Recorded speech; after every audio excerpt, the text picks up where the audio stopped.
We are on a Thursday, not a Thursday, a Wednesday. Where the hell am I? Oh my God. I mean, it's such a pattern.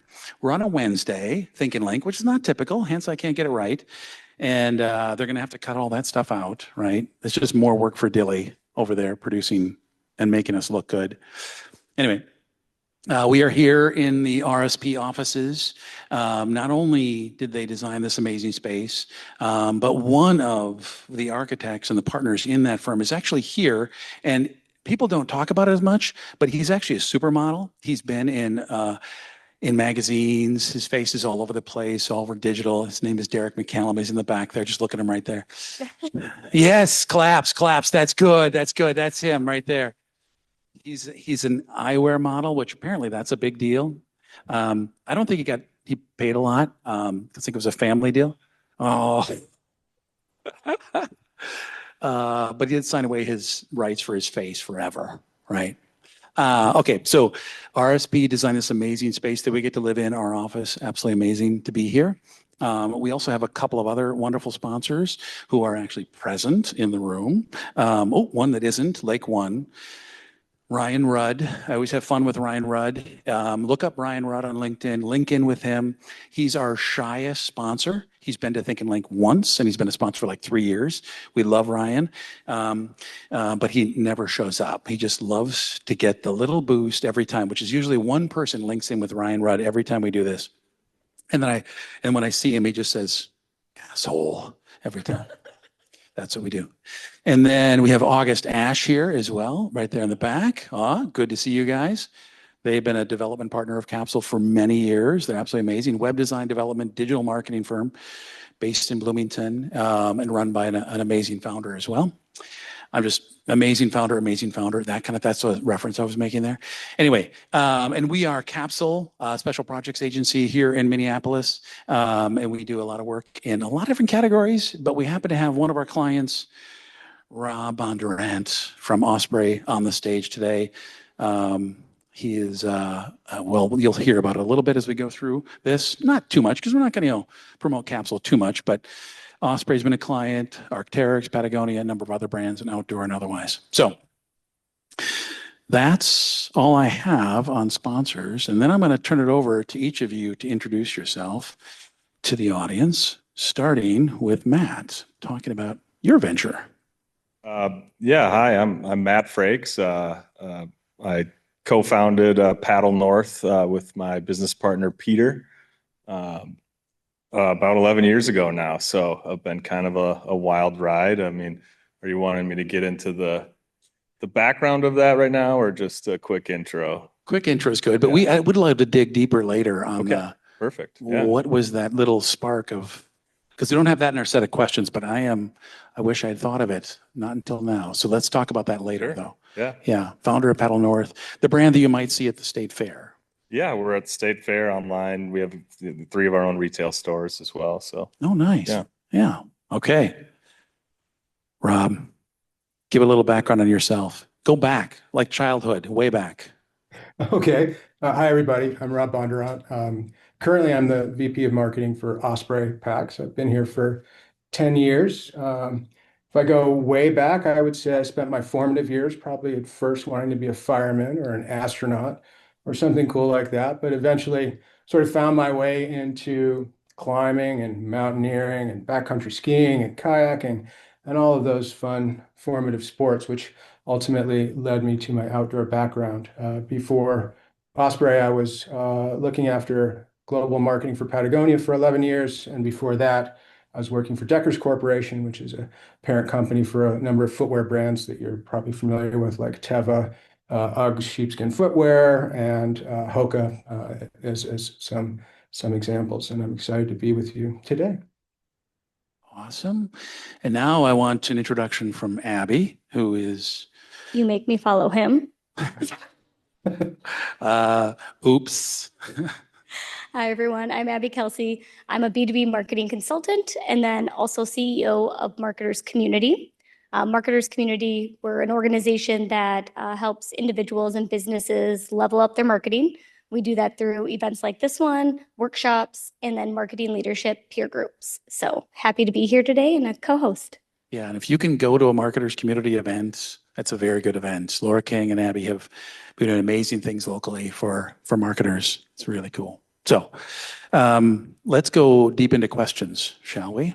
Let's start with that deep like moment of spark when you're going to form a company and become an entrepreneur. What happened there? What were you thinking? Yeah, so it was a kind of a lucky venture, I guess, of how it came about. Um, it wasn't the first business I started, but I was working as a mechanical engineer. I was doing product design for different companies. As a consultant, I owned and started a business that also manufactured and sold, for lack of a better term, pedal pubs all around the world, and ran some here under the name Traveling Tap. And then, I had gone to a friend's cabin and tried paddleboarding, and this is pretty cool. And my girlfriend at the time, now my wife, was like, I want one of these for Christmas. So being cheap, I went to Craigslist to find the cheapest option. And on there was a guy with an ad saying like, hey, I'm building paddleboards. And here's a picture of what it could look like, and had a loon on it. And I was like, oh, this is perfect. Reach out to the guy. Turns out to be a friend of mine from high school and middle school, my now business partner, Peter. So, I'd already had like a warehouse and trucks and trailers and equipment and a knowledge of manufacturing. That was my day job, was designing products for manufacturing and getting them manufactured. So he was a good marketer, still is, I should say, but was a good marketer. He had the logo. It was under a different brand name before. We changed it to Paddle North. And we decided like, hey, if this is a business that takes off, this will be a really fun one to run. And water is something we're both passionate about, and being outside is something we're both passionate about. And so I took all the money from my wife's engagement ring fund and started Paddle North without her knowing. And that just delayed that a little bit. But, it's all good now. Yeah. You're lucky that you have a successful story to turn back around. Yeah, it could have gone the other way for sure. But, it was a chance. You take the leap, and it just kind of skyrocketed from the beginning. And there's always a set of challenges to solve at every stage, and every new growth stage has its new opportunities and challenges. So it's been super fun, and we've had our share of twists and turns and good luck and bad luck, and we're still kicking. So. And you got married. Yeah, that worked out. Yeah, that's good to hear. That's still awesome. married, so Still married. Okay, Rob, I'd love to get a glimpse into Osprey, or give the audience a glimpse into Osprey, this national, even international brand. I know you're under a larger holding company, but you are a very independent organization and brand, and run by a very tight team. So you mind giving some insight into Osprey and what it's like there? Sure. We're out here in lovely Cortez, Colorado, which is a very small rural community in southwest Colorado. We've been out here for well over 30 years. We're a 51-year-old brand. And in my career, I've mostly worked for entrepreneurs as well. I worked for the Chenards, obviously, at Patagonia, and the Pfotenhauers, who are the founders of Osprey. And Mike is now retired. In my tenure here, I've looked after design, I've looked after product, obviously marketing and brand, and I also look after our D2C channel. We are a humble, small backpack brand, maybe not so small these days, but we have the same ethos as we've always had. We're just fun hogs, and we're very passionate about what we do, and we live in this really fantastic juxtaposition between the conventional American Southwest and the start of the Rocky Mountains, which are directly south and north of me. So we have this ideal, wonderful place to design, test, and build what I would humbly say are the best backpacks in the world. And we're not just in simply backpacks. We're also a known travel brand. We do lifestyle product, but our passion is technical outdoor goods, and we're doing it the same way we've always done it since day one, which is simply to sketch. And we have some of the best sample makers, I think, in the world in our offices in Ho Chi Minh City. We have 80 folks that are based out of Vietnam. We'll cruise over there and we'll work with them directly in our offices. We'll iterate 15, 20 different times before we get to a design that we prefer. And then because of that skill set, we can commercialize almost in our office and then take that to factory, which is, I think, our point of differentiation from some of our competitors. And that if you go to a factory, you might get in the sample room and be able to do 2 or 3 iterations of a prototype before sample manager is going to start, and warehouse manager, factories manager is going to start asking for a PO. We're not beholden to that. And we'll go farther than just about anybody. Again, I'm saying this with as much humility as I can get across to the audience, to essentially design a pack that's better than the average bear. Awesome. I think there's an appropriate amount of humility in that. Right. I mean, damn good packs. Well, Yeah. thank you, sir. Abby?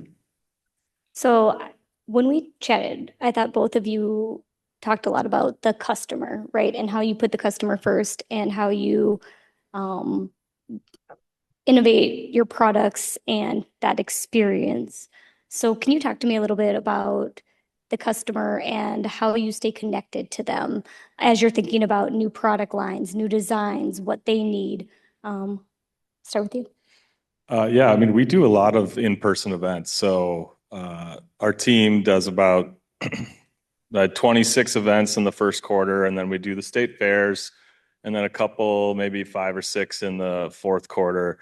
And this is a big opportunity for us to not only stay connected with people who have been loyal and passionate followers of our brand in business since the beginning, but also connect with new people, and you hear ideas on how they use our products maybe differently than we've designed, or they'll tell you good or bad, what they like about it.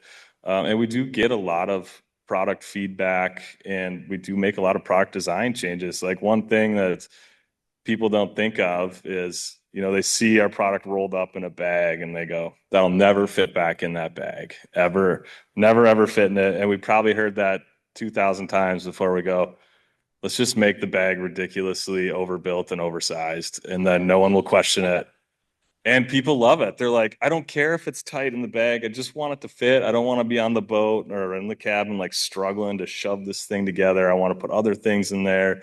And it's like a dumb thing that you would never pick up on. People don't leave that review, but when you're selling someone, they're like, that won't work, And so just make it unquestionable, undeniable. Like, it will work. Watch, I can put 2 in there. So yeah, it's easy to stay connected, kind of in person, and having a customer service department that is 100% in-house. So you need something from us, you call us, you get Lindsay, you get Karen, you get one of our employees that's there to answer the phone, that has deep knowledge of every product and has seen just about everything. I won't say everything, because every now and then we get some crazy situation, but from tornadoes throwing products across lakes and trees landing on them and houses collapsing, and there's been some crazy stuff. But the human-to-human connection is really important for us. So we don't want to lose those events and that opportunity to speak face-to-face with our customers. I happen to have one of your products. And when you mentioned that, I remember having that emotional moment of like, this is actually going to fit back in this thing. Because that is such a pain in the ass, cheap thing to do, right? When you're like, come on, you designed this in such a way that you can't get stuff back in, right? That was very elegant. I didn't realize that was intentional. I should have known that. But that's beautiful. Awesome. Rob. We also adopt a consumer-first mindset. We prefer to tell authentic human stories that are either reflections of our employee base or our fans or the athletes, ambassadors that we work with. I also think that in-person, face-to-face events are completely invaluable. We design for repair because we have a guarantee that we call the Almighty Guarantee, which simply states that any owner, any era, any product, doesn't matter where you bought it, secondary market from your uncle, you got it inherited, if it's your pack, we will fix it and make it right if there's an issue with it. One of the things that we were talking about previously was a recent event that we did in Damascus, which is a part of Appalachian Trail Days. And obviously, folks that through hike the Appalachian Trail, which is that 2,000 plus mile trail system that goes from Georgia all the way up through Maine. When you're about halfway up there, you reach Damascus, and we routinely will send a sewing team out there, the folks who repair our packs, to meet those through hikers at that halfway point. As you might imagine, by that point, they might have had a squirrel get into their pack to get some gorp, or they've lost some weight because they're, hiking 15, 20K a day. And we will do those on-site repairs. And that's where we learn more about how to improve our packs than how to fix them. If we can't fix it, we'll give them a new pack, the equivalent of whatever is the most current version of what they have. And then we bring those notes back into the office, and we sit down for 2 days and we talk about what we're doing right and where we have room for improvement. But I totally value that same experience as well. It's super, super important. I think that's such a cool way to get in front and connect with your customers. Like in person, we're here to help you while you're doing what you love. I love that story and kind of how you guys bring that to life and go back and use the insights. And it's also like the other aspect of it is we'll repair any pack. Doesn't matter if it's an Osprey pack. We'll repair our competitors' packs. If you have an issue with your tent or your sleeping bag and we can do that repair, we'll do that too. So the amount of goodwill that's created as a result of that lets me kind of sit back as the marketer. I don't have to actually do the talking. I just let the customers do that validation. And that's so important to us. That's so important to us as a brand. So you're saying you don't have to do a lot of work, is what you're saying, Rob. Yeah, exactly. That's exactly right. That's I wish. awesome. Yeah, there's so much distance between product and people, and often corporations, they through distribution channels and all kinds of other stuff, there's just no connection back to the human being, and the fact that you go there and spend time with people, see how, and the common connection between the two of you. I mean, it is the outdoors, so that's a wonderful thing for sure that we all appreciate, I'm sure, and has influence, right, in your business. So a little move into the marketing world. Osprey has been really good at stretching marketing dollars because you are a scrappy team with a very big international brand, and you definitely are, look bigger, appear bigger in all your marketing spend. Tell us a little bit about that and what you do to help stretch those dollars farther within the marketing team. Sure. As a backpack brand, we're not commanding massive budgets, but we do make sure that we cover the entire funnel of marketing from the very top all the way through to conversion. We do it scrapping. We do it largely by working internally. I have a small team that I work with internally. We do our own photography.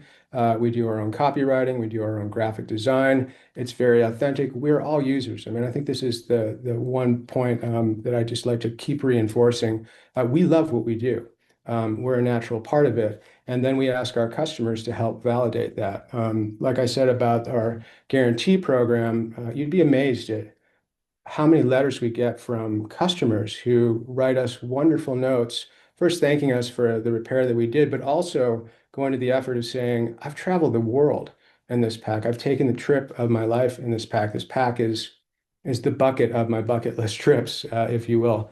And then we use those stories, with their permission, of course, also to help promote the brand. And you would be surprised at just how much leverage we can get from those stories. At any given time, there's easily 45,000 active conversations on our guarantee program that are going on, obviously overwhelmingly positive, and they certainly keep us honest. And again, because of this commitment to our customer to have the pack of their life, we design for repair. We design to make it right. We think about these things in advance, and then we just simply tell those stories as much as we can from the customer's perspective. We don't have to do big flashy campaigns. We do them right out here in the La Plata Mountains, or we go down to Moab, which is an hour away, or we go to Indian Creek, which is a great climbing spot, also an hour and 10 minutes away. And we just do it ourselves. And that seems to resonate with a customer base that's hungry for authentic experience and hungry for real storytelling. Going off of that, I want to kind of what that sounded like to me is really building trust with the customer, right? Sure. What I'd like to know from both of you actually is for those that don't know your brand, I think the stories that you talked about are super influential. But how do you get in front of and connect with those audiences that maybe don't know your brand, or you don't know when they'll be ready to purchase? Do you have anything that you kind of go to, your go-tos, or how you're kind of measuring and looking at your brand presence overall?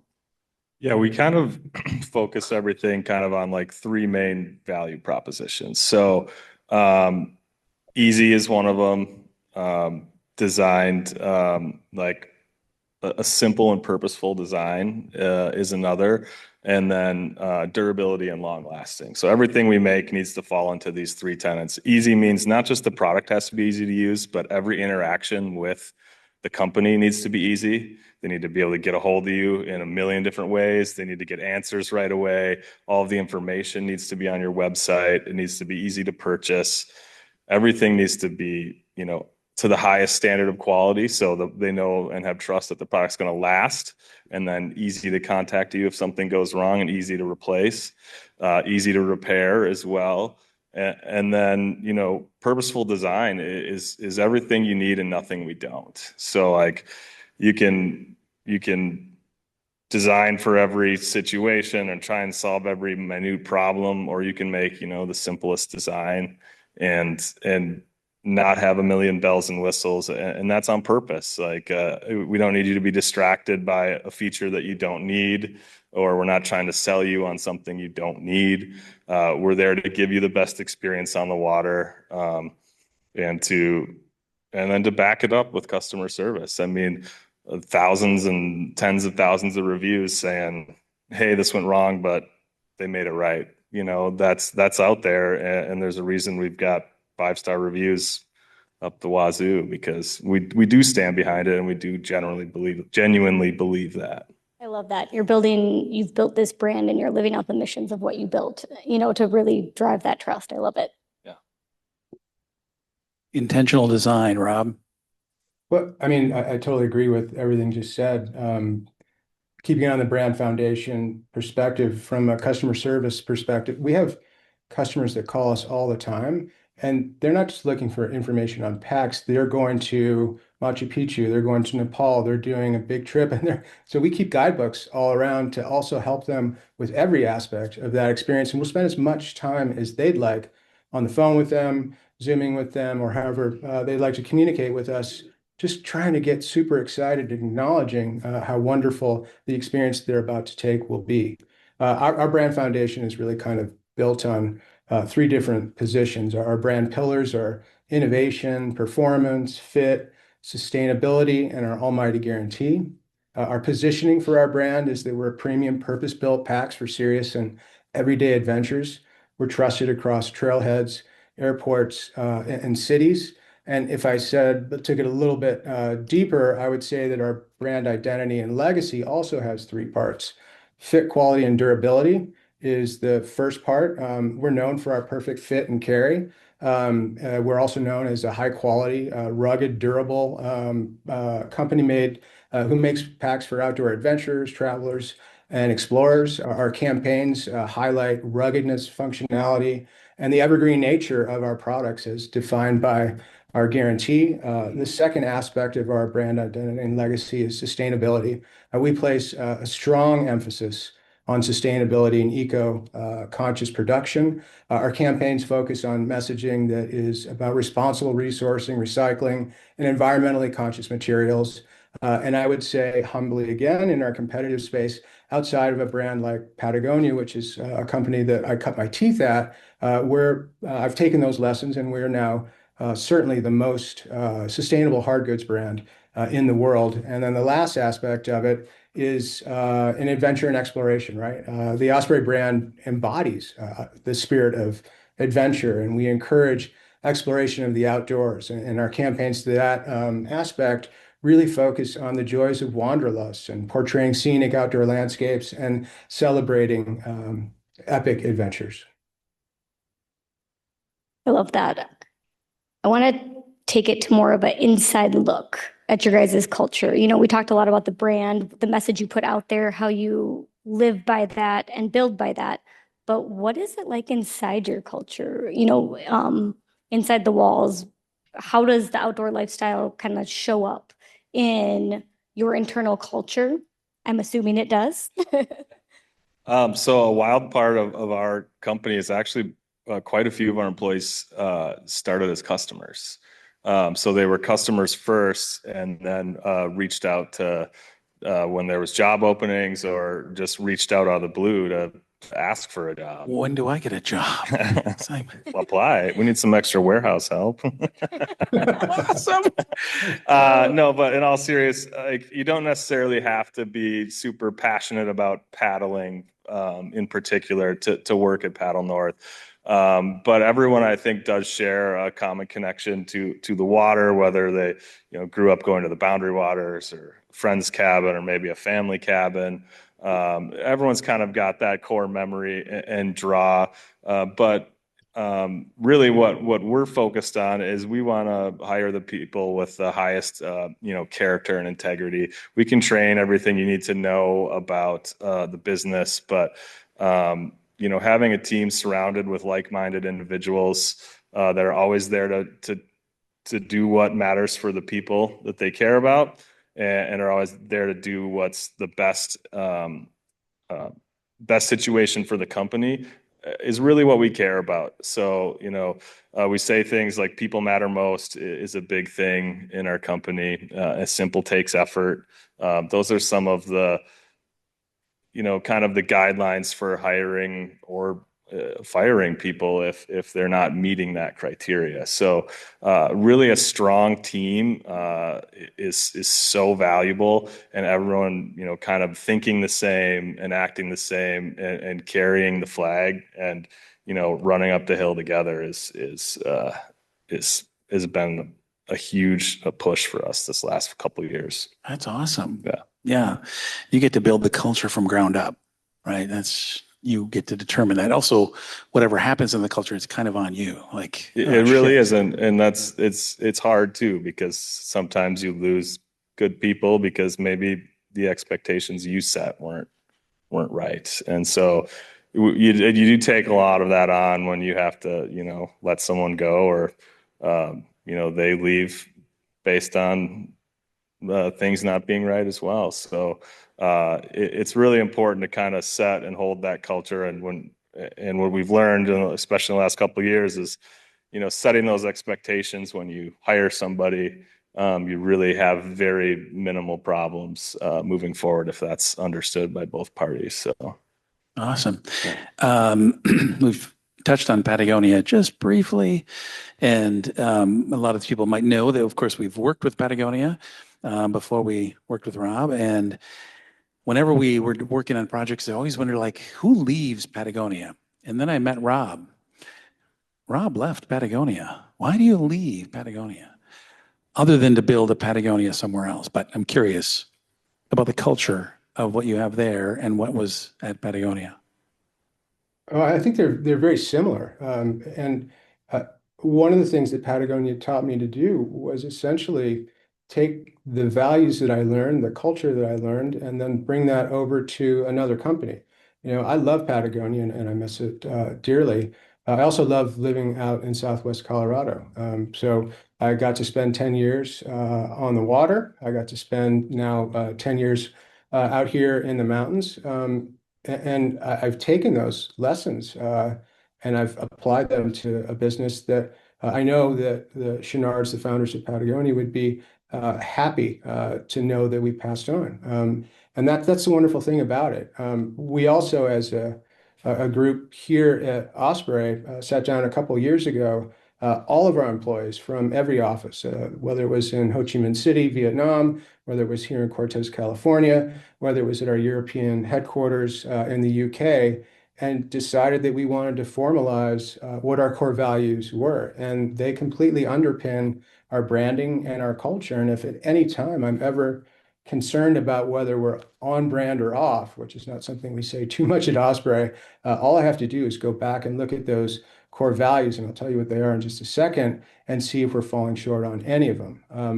The first one, and again, this is all built by us as employees. This wasn't a top-down executives went into a conference room and cranked out something that then went onto a coffee mug. This is what we decided we stood for. The first is innovation, and it's quite simply that we have no patience for anyone that says impossible. If you want to challenge our design team, you tell them they can't possibly do that, and then sit back and watch your hair blow back because they're absolutely going to go after it. The second is integrity. We choose candor and we choose humility and honesty, and we always seek to point our path positive. Quality is the bedrock of everything we do. We believe that loyalty is continuously earned, and we stand behind that through our guarantee. Respect is the next one. Our community is open, it's inclusive to all, and we believe deeply that our differences fuel our strengths. The next one is stewardship. We believe that we have a duty of care for the places and the people that we touch. We're steadfast in our resolve to leave our world better than we found it, and that came directly from my work that I was fortunate enough to do at Patagonia for over a decade. And then the last is community. We see connection, and we're dedicated to building community wherever we are in the world. And I think we're pretty good at that. We're very inviting. We don't build a bunch of campfires to keep in the outdoor analogy. We build one campfire and we make room for all. Awesome metaphor. One campfire. That's cool. I happen to have Osprey Packs as well, of course, as you'd probably expect. And actually, not even just ones you've given to us for free, but like as samples. But like I went out and bought them and did the fit. And if you get a chance, even just to try one on, go to REI and see what it's like, because it is a really interesting experience. They give you a fit and they, fit it to your body. It's really kind of a cool experience. But anyway, do you have another question? No, I was just going to say I need to update my outdoor accessories. You're like, I have this. I also have that. I'm like, wow, okay. I need to update a little bit. Okay, so as we're thinking about the outdoor category in general, what are the shifts that you guys are seeing in the way that consumers are either interacting with your brand, evolving, and just any purchase kind of behaviors, that you're seeing, and or where you think the future of kind of the outdoor category is going, and what people should keep in mind? Yeah, I think ever since COVID, we've seen like kind of a reinvigorated outdoor scene, and I think people realize what it's like to be like disconnected again, and how great it is to be, just outside and enjoying it, and there with maybe friends, or maybe you're one of the people that likes to enjoy it alone. And that's great. And I think we're going to continue to see that grow as that desire for, the disconnect continues. And over the next, 5 to 10 years, I think the companies that are going to do well are ones that can provide you with more of like a grab and go experience of the outdoors. So not necessarily like I need to go on this extravagant 3-week vacation in the mountains. It's someone that can provide you with like a half-day adventure, or a day trip, a long day trip, or I can get this and I can go do this for 2-3 hours and like, kind of get that outdoor fix, almost like a workout. So I think that's what we're seeing is more, make it easy, make it simple, make it so someone can just enjoy a few hours at a time and not necessarily have to plan a grand adventure around it. And getting more people involved, I think, is the way to do that. Make it easy, make it quick. Yeah, absolutely. Yeah, I mean, I would say very similar. The beautiful thing about the outdoor industry is that our passion centers around one core ideal, which is living a life a little bit closer to nature, and the lessons that you can learn through that, which I would say has as much fueled my life experience as my scholastic experiences. And that's what we're celebrating. We're always talking to outdoor enthusiasts, and that can be campers, it can be hikers, it can be backpackers, it can be skiers, bikers, travelers who prioritize functionality and comfort. And I think what's most important for us is that if we're really doing this right, if we're really making our product right, you completely forget that you're wearing an Osprey pack because you're immersed in the experience, and that's what we're trying to celebrate. And that never gets old. That does not change. What I have seen is an influx of folks that are absolutely interested in sustainably conscious materials. And so that for us is also a benefit. we're also bringing adventure travelers into the fold. So folks who may be destination oriented, or maybe taking a gap year and going Eurorailing, or perhaps getting on a chicken bus in Argentina and doing some adventure there. And all of this is just magic for us. And we like to capture those stories. We like to tell those stories. And again, we do that from the consumer's perspective. But the beautiful thing about the outdoor industry, as we recognize it, is that regardless of what we do, whether we're competitors or not, we're all after that same experience of lived, shared experience in the outdoors or travel, where we can expand and learn, see new places, and essentially engage with new cultures. And I think that's so important for those that are outdoor minded and celebrate this type of lifestyle. That's awesome. Yeah, there was a big study. I remember this, and Rob, you were probably in the industry, maybe even at Patagonia at this time, but they did a big study in the outdoor industry by the Industry Association to study what it meant, what outdoor meant. And as you were talking about, like the epic things, and the imagery can often be very epic, and the and how it's promoted, but at the consumer level, or the human level, it was just like my backyard is the outdoors, right? It's a weekend, it's a day outside, it's a half day. Their perception of outdoor was totally different than the industry, and kind of what the industry was pushing too. I remember because it was presented to the entire, whole bunch of leaders in the industry, and everyone's like, yeah, duh, of course, for the rest of us. But the way sometimes it presents is this epic thing when it's just getting outside and enjoying life outdoors, which is really kind of cool.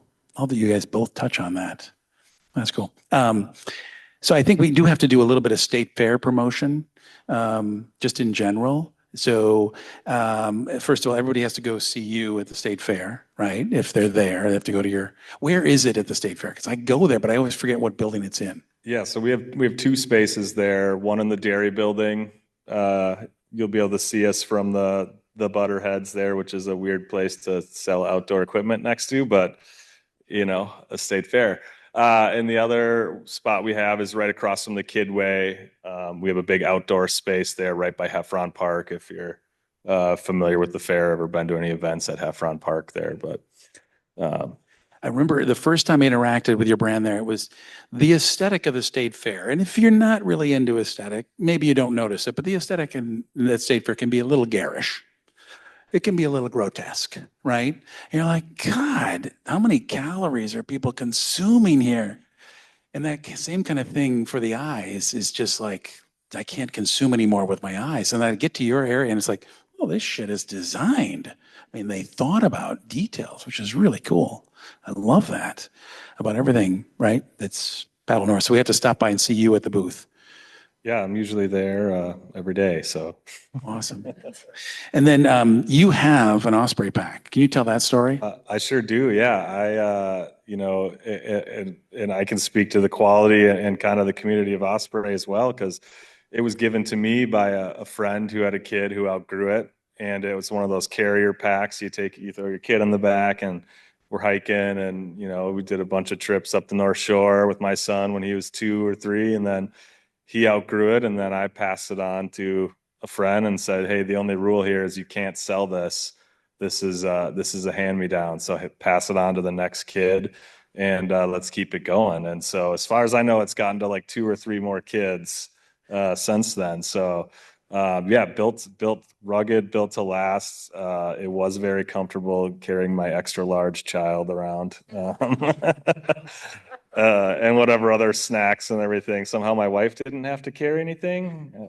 I don't know how that worked. She had to deal with the whole ring thing that you did. Yeah, So yeah. she's got a lot of leverage. Rob, I think you just got your next marketing campaign. Absolutely. I love that, Matt. Thank you so much for the endorsement. That's wonderful. That literally is the stuff that makes our socks go up and down. We love to hear those stories. And we love to know that a child carrier pack like that can be passed down through multiple generations or from family member to family member. It's absolutely wonderful. And what a great way to create a customer for life. Because if you're putting your wee one in the pack and doing outdoor adventure straight away, then chances are you may be planting the seeds for an outdoor adventure lifestyle. Someday you'll be with me buying packs at REI, and you'll get Osprey packs for you and your son to do something backcountry. Because it'll have to be Osprey. There won't be any other brand. It's got to be now. Now I want to support Osprey, but I'll give you a pro deal, Matt. No problem. Right on. Awesome. Okay, so you want to go to unless you have any other questions, should we go to our audience for questions? Yes. Awesome. Audience, let's open it up. Yeah, any questions for our guests from the audience? Oh, yes, awesome. Hey, Rob, I'm curious how you balance D2C versus your retail customers. And I don't mean that necessarily in terms of channel conflict, just more in terms of resources and headspace. And because I think you said you oversee D2C as well. I do. It's if I put on my marketing hat, I'm completely agnostic to all of my customers. I support them all, but I am responsible for our own D2C channel, which is the fastest growing channel. And my perspective is this: everything that we create for D2C, we offer to our e-commerce customers, whether that's REI, whether that's Amazon, or whether that is a specialty retailer who has a growing D2C site. I also take all of our metrics and I make those available to all of our sales reps that are looking after different territories. So if a particular sales rep is having trouble establishing a new product or getting something sold in, I'll run the numbers in that particular region and I'll provide them with the sell-through opportunity. I think the bottom line is we share all of our secrets, and I'm less concerned about competition. Transaction point is really up to the customer. You may shop at Amazon because you're a Prime customer and you want to have that Prime discount. You may shop at REI because you're a co-op member and you're looking for that co-op transaction at the end of the year when you get that nice little check. Or you may like to come to the manufacturer because we're the flagship. We have every product in Osprey's line available. But again, the emphasis is on sharing all of that out and letting the customer who's savvy enough to know where they want to do the transaction. And then lastly, making sure that they can feel confident about making a fairly technical product choice. I mean, it's a backpack, but they're going to spend, $450 on it, and it's going to be carrying their life for, a period of time. We want them to feel absolutely confident with that. And so we also share best practices with each other to constantly improve that overall experience. But it's share and share alike, and that's what wins the day. Awesome question. Thank you. That was great. Oh, here. Go ahead. Me first.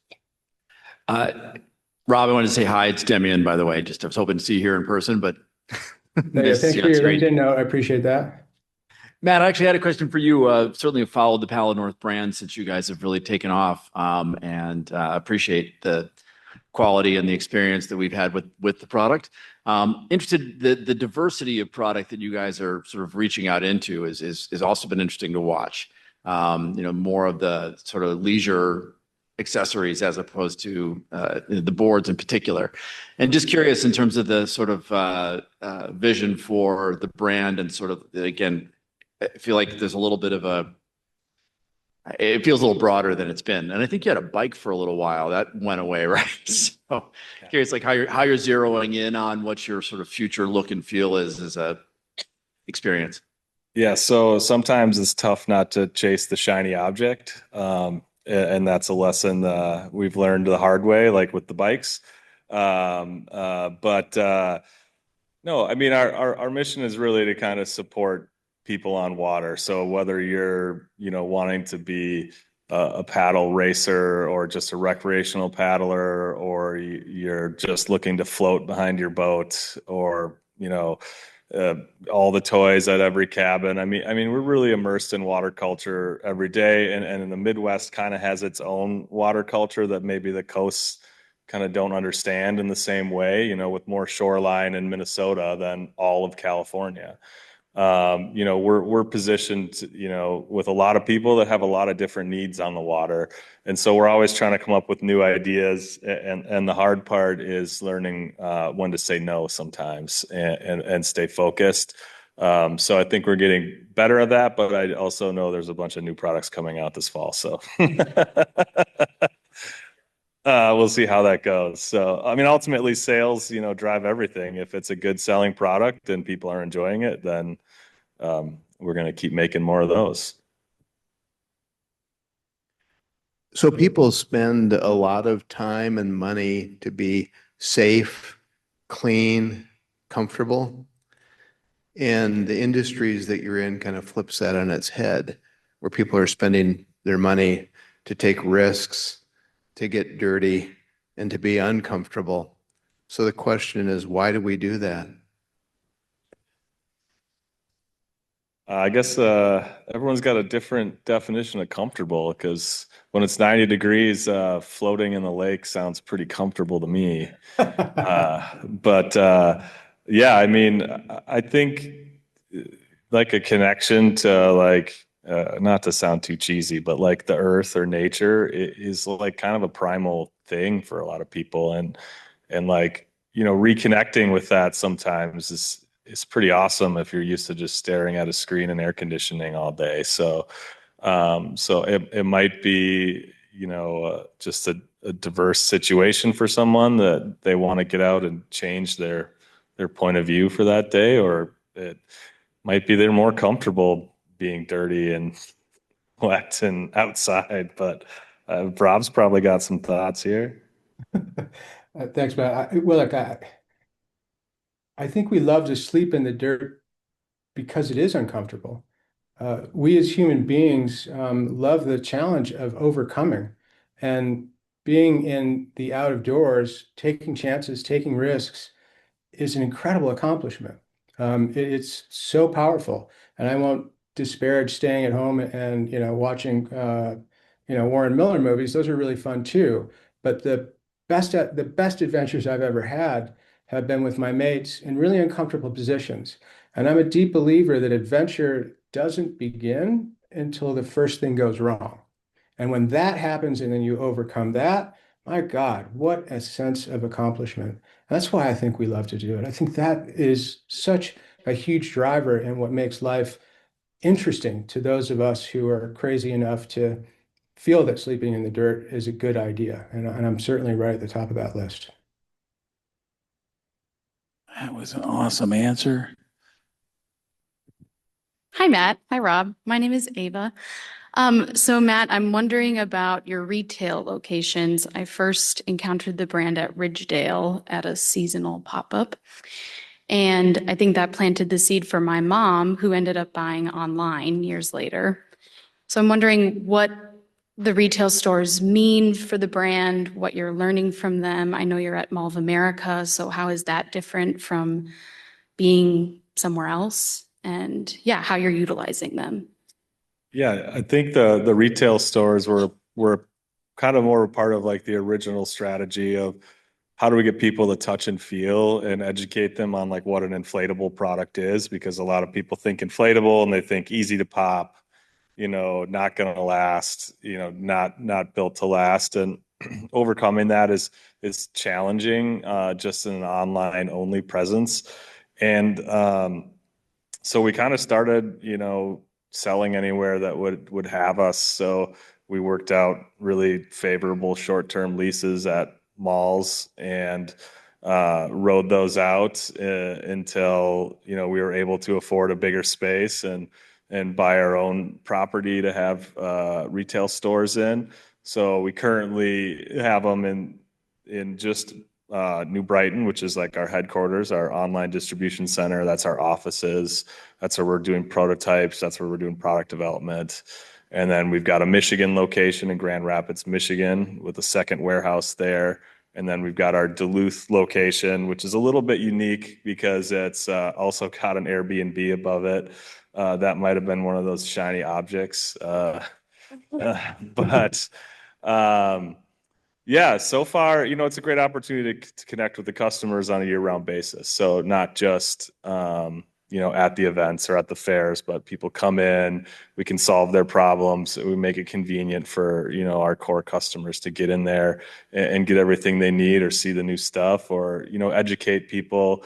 You know, one thing that some people may have encountered here is specifically, maybe it's just specific to Minnesota bike culture, but like, sometimes you walk into a bike shop and you feel like they're kind of turned up nose or like, oh, that's what you're gonna get. And like we're kind of the opposite of that. Is we're there to ask you questions on what do you need and how do we solve your problems and how do we get you enjoying the outdoors. And I think that's the focus of those stores more than anything, as well as an introduction to the brand. So the malls had their place when we were smaller and a good way to get thousands of eyeballs on them.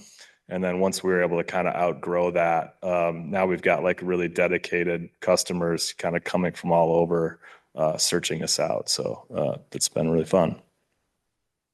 Yeah, that is well, okay, we've had Eric the Bike Man on, so we don't want to disparage I wouldn't say Eric the Bike Man's the problem, No, but no, Eric's bike's good. Eric's bike, no, I don't know about, anyway.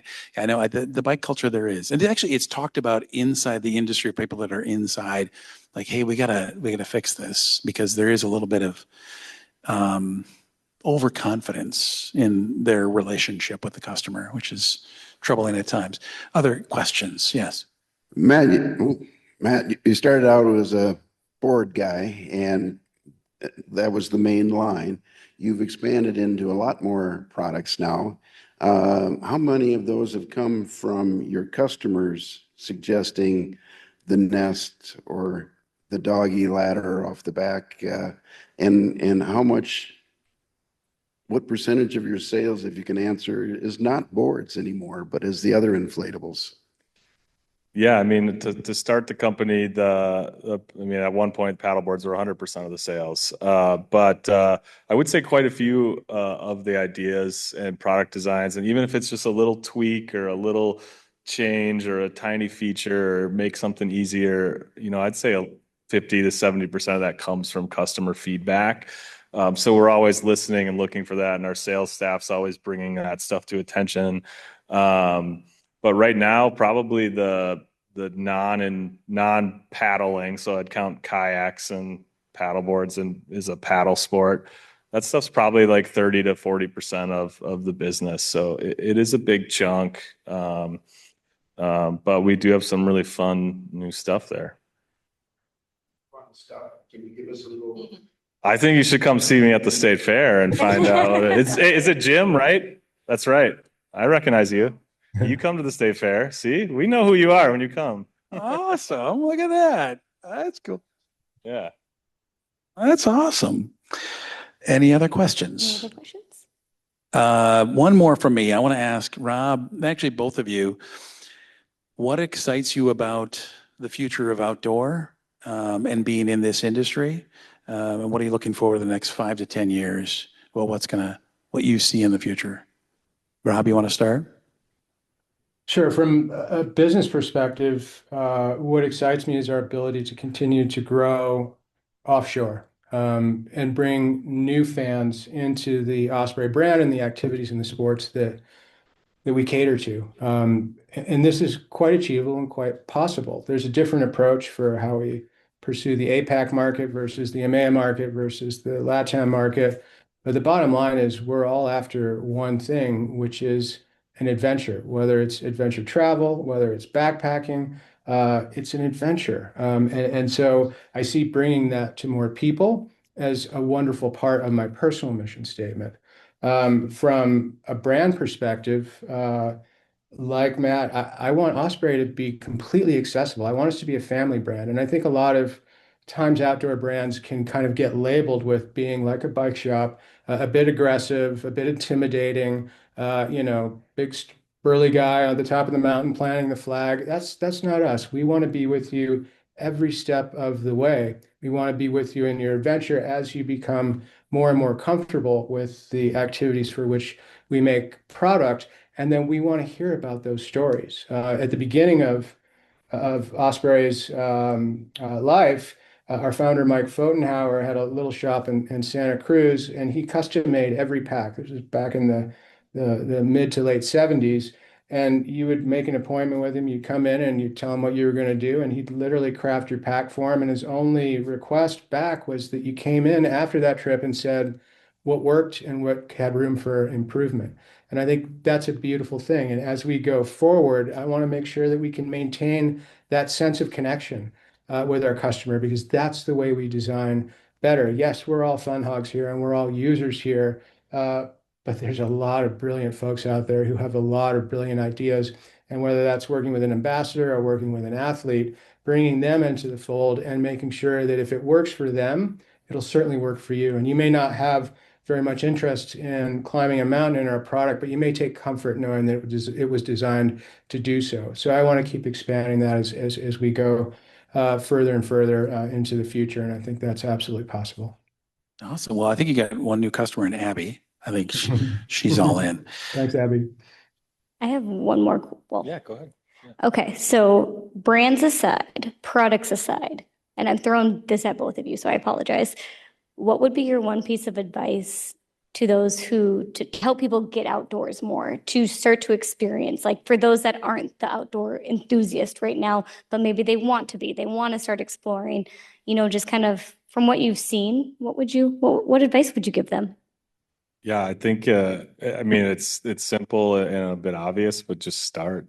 Like I have the same advice when someone asks me like, what do you do to start a business? You just start. There's no right answer. There's no right spot to start. Everyone's path is going to be different. But if you don't start doing it, you won't find your path. You won't find what you like. You won't, find your way, other than just doing it and sometimes learning the hard way. Like be as prepared as you can, but sometimes learning the hard way is rewarding too. So, whatever you're doing, if you don't start, you're never gonna get into it. So find a starting point. Yeah, you always got to take that first step. And it could be for us joining a hiking club. It could be joining a bird watching club. It could be joining a Thursday night cycling ride. But making sure that you've got community around you that you feel comfortable with, people you can grow with, people that you can take that next step with that don't intimidate you. Seek out experts where they are, but recognize that you don't have to be an expert in order to have an incredible adventure in the out of doors, right? But just take that step, and if it feels right, take another step forward. If you find that you're hitting a cliff, then turn around and take another step forward. Like it's definitely doable and it's definitely achievable and it's wonderful. It's a wonderful lifestyle, and the people you meet will be the most interesting people. I guarantee that you'll come across in these types of experiences. But reach out and be. It's okay to be vulnerable. It's absolutely okay to be vulnerable because we were all there. And the best thing that I can do, I think, with my experience, is help someone who's new to activity move along and come up and feel comfortable doing that. I can just share an experience with you of doing just exactly that. When we first got our Osprey Packs a number of years ago, and we're like, we got to kind of try these on and just do something significant in our neighborhood. And so we live on Medicine Lake. We went around, and everybody here knows Medicine Lake. It's a pretty urban lake. So you find somebody in a full pack, right, just decked out. I can tell you there's at least 10 people that pull over their car. You guys okay? You guys need a ride? Like, what do you, and like, here's me and my son walking around Medicine Lake with our packs on. Because like, we got to get 8 miles in. We're going to see what it's like to have these on our backs.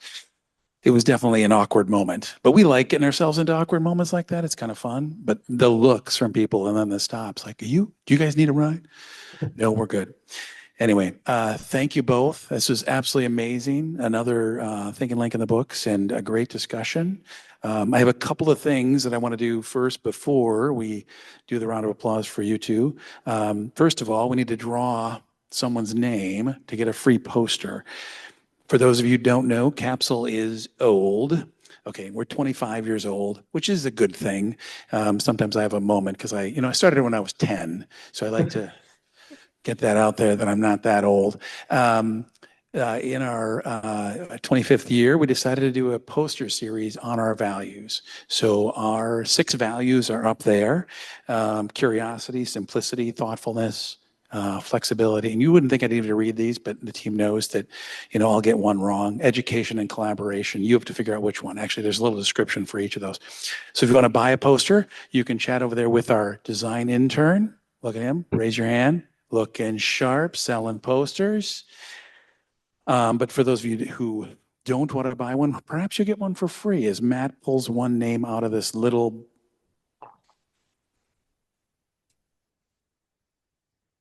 David Zossel, He's closest guy to it. Yeah.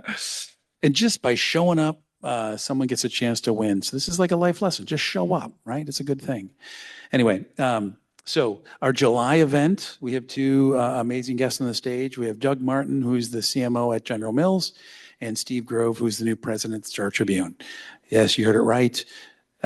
General Mills and Star Tribune, and you'll have to figure out how those two are connected. Like, we like to make it interesting. Anyway, those are coming up in July, but back to you two. Thank you both for this wonderful conversation, and thank you all for hanging out with us. It was awesome. Yeah.